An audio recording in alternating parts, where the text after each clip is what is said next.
Viral ngayon sa social media ang isang kwentong katatakutan sa isang ancestral house sa Bulacan.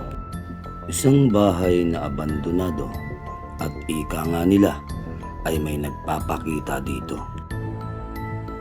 Usap-usapan mula sa mga residenteng nakatira dito na sa tuwing dumadaan sila ay merong nagpapakita at nagpaparamdam, lalo na sa panahon na umaambon at tuwing sasapit ang dilim ay aabutin ka ng kilabot sa balintataw.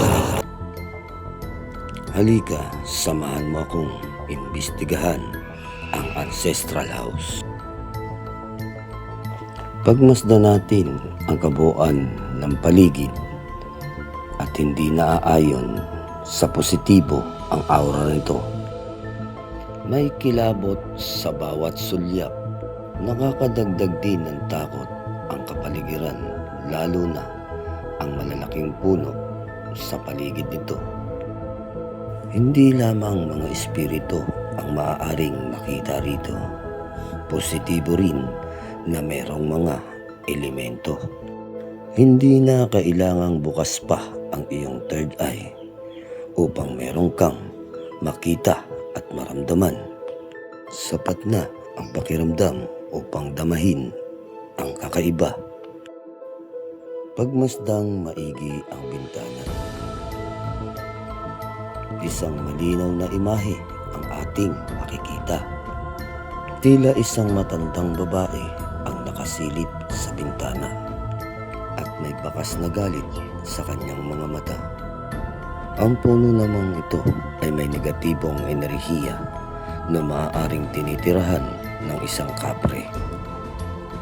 Sa labas pa lang ng bakod ng bahay na ito ay mararamdaman mo na ang bad entity. Paano pa kaya kung makapasok ka sa loob ng bahay na ito? At nadadagdagan pa ang kilabot na mararamdaman mo sa tapat ng bahay nito. Isa ring bahay na may kalumaan at negatibo rin ang aura nito. Magkabila ang negatibong pakiramdam.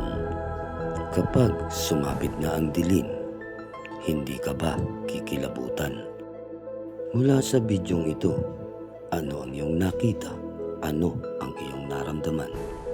Isulat mo sa comment section at ating pag-usapan. At babasahin ko ang inyong mga komento. God bless you more, mga idol.